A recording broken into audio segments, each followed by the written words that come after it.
Amado ouvinte do programa Oração da Manhã, iniciemos juntos, em nome do Pai, do Filho e do Espírito Santo. Amém.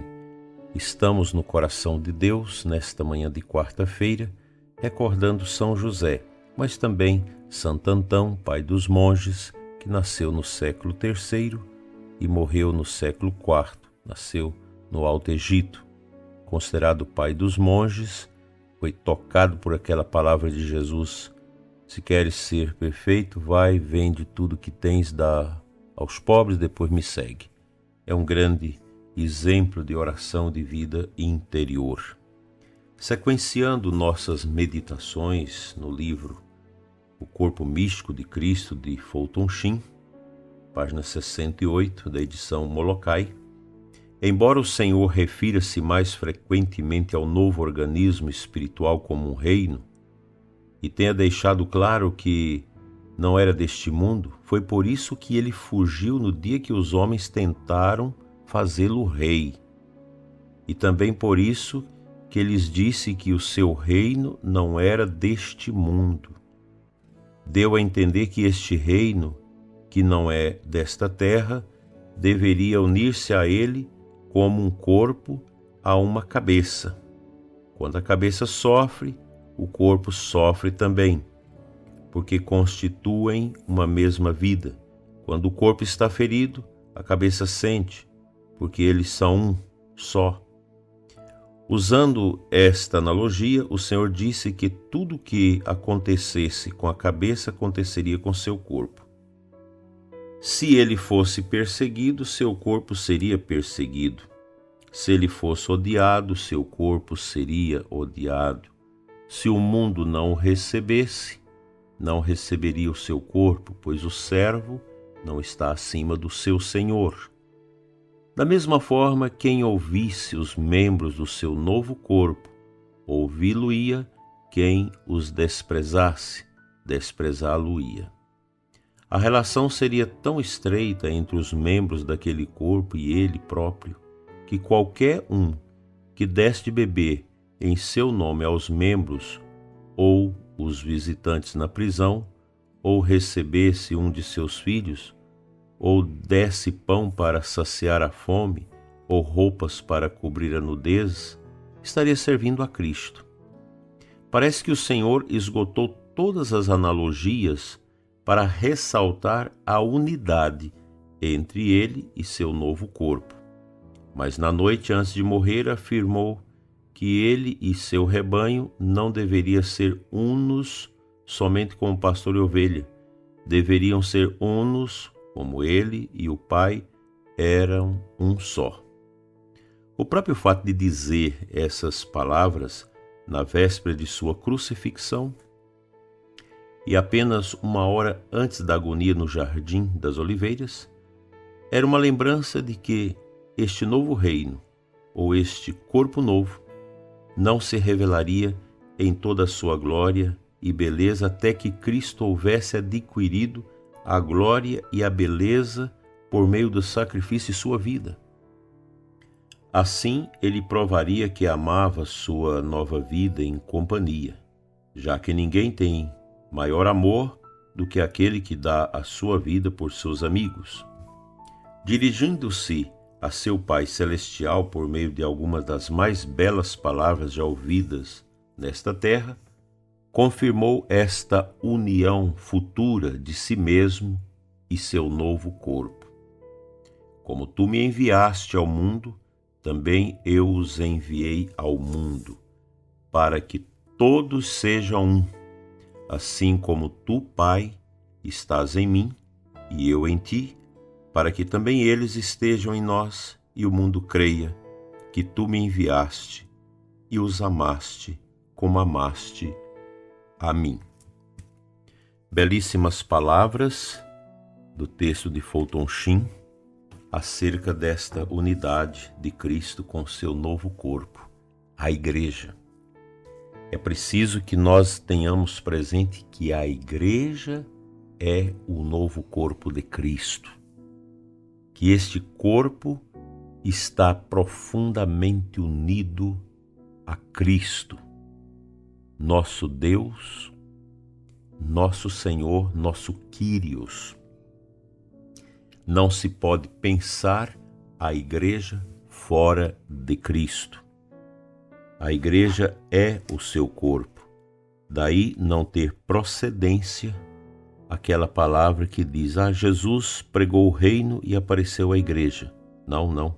Cristo quis que a igreja existisse, por isso ela é de direito divino. A igreja não é de direito humano, mas de direito divino. Ela foi eleita, ela foi instituída pelo Cristo, nosso Senhor. Cristo quis a sua igreja. E a Santa Igreja de Cristo, que é mistério, que é místico, se estampa, se deixa visualizar através de nós, os filhos e filhas da Santa Igreja. Se deixa visualizar também através de suas estruturas humanas, físicas. Assim, nós entendemos que a igreja é de Cristo. Se ela não fosse de Cristo, os homens que a compõem já a teriam destruído. Haja vista a história da igreja nesses 2000 anos, é uma história também de dor, de perseguição, de traição de membros da igreja, como Judas, que não foram fiéis à igreja. Nós vivemos esse tempo em que muita gente quer fazer uma igreja diferente da igreja de Cristo. Uma igreja que agrada o mundo, uma igreja que agrada os homens, que agradam as pessoas. A gente vê aí muitos desses casamentos realizados por essas seitas que imitam a Igreja Católica, casamentos em clubes, etc. Outro dia mesmo uma pessoa mandava para mim a foto do seu belíssimo casamento. E eu perguntei onde foi isso. Um padre muito bem vestido, de paramento, etc., altar, cruz, etc., num clube. Aí depois eu perguntei o nome do padre. Aí quando me disse o nome, eu entrei no site da diocese. Esse padre não existe, porque ele não é padre.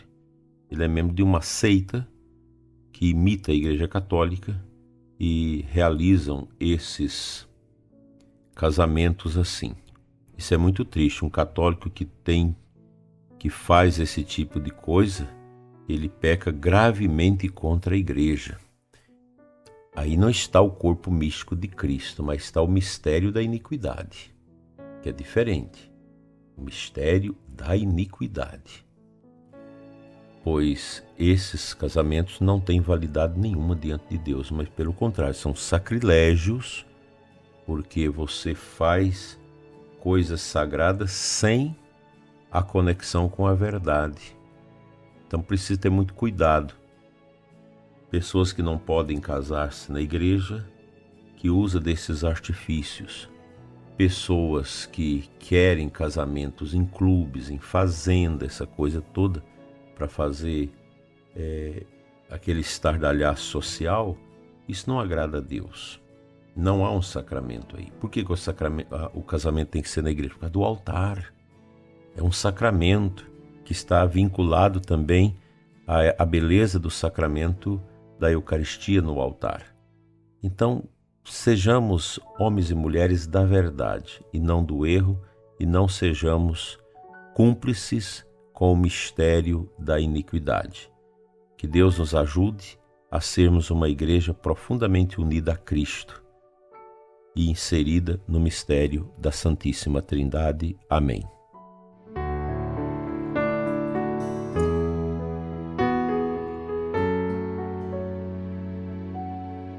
Nesta quarta-feira, o bom Deus nos oferece na liturgia da sua Santa Igreja a leitura do Evangelho de Marcos 3, de 1 a 6. Jesus entrou de novo na sinagoga. Havia ali um homem com a mão seca. Alguns o observavam para ver se haveria de curar em dia de sábado, para poderem acusá-lo. Jesus disse ao homem da mão seca: levanta-te e fica aqui no meio. E perguntou-lhes: É permitido no sábado fazer o bem ou fazer o mal, salvar uma vida ou deixá-la morrer. Mas eles nada disseram. Jesus então olhou ao seu redor, cheio de ira e tristeza, porque eram duros de coração, e disse ao homem: estenda a mão. Ele a estendeu e a mão ficou curada. Pensa na beleza desse texto. Isso é a igreja. No seio da igreja, Cristo continua a curar os sofredores. Esse homem da mão seca, ele tem uma particularidade, porque ele se sentia sem a inserção devida. Aquela doença tão estranha que fez desaparecer a beleza da mão do homem. E ele fica como que amoitado, escondido. Quando está em público, fica nos cantos, colocando a mão seca atrás para ninguém ver. E nosso Senhor o manda vir para o meio, o inclui, o acolhe, mostra. Não precisa você ter medo de mostrar, e ele fica curado. Penso que você e eu, nós podemos entender uma coisa. Nós estamos no seio do corpo místico de Cristo, a sua igreja. Pelo batismo, nós fomos inseridos nesse novo corpo de Cristo, esse corpo resplendente que é a igreja.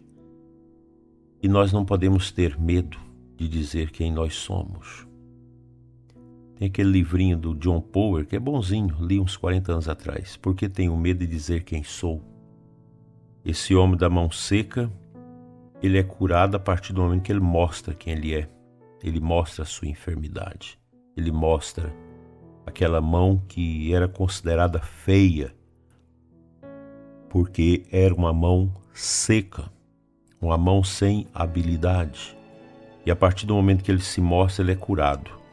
Assim somos nós, quando nós nos mostramos na confissão, quando com piedade e fé confessamos nossos pecados, mostrando quem somos nós e recebendo a absolvição do sacerdote, nós somos curados. Jesus quer que a gente venha para o meio, que a gente não fique nas beiradas, escondidos nas periferias, mas que a gente se apresente no meio e que a gente possa dizer: aqui está, Senhor, a minha decrepitude, a minha limitação, a minha dificuldade e o meu sofrimento. Que Nossa Senhora nos ajude a ser curados de tudo aquilo que nós escondemos.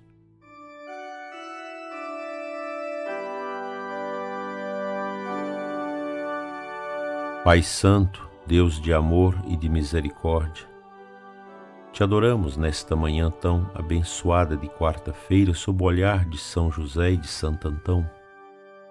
Conceda-nos, Senhor, esta graça de mostrar quem nós somos, de não vivermos na ilusão, mas que a realidade nua e crua seja nossa plataforma de vivência e de crescimento na fé.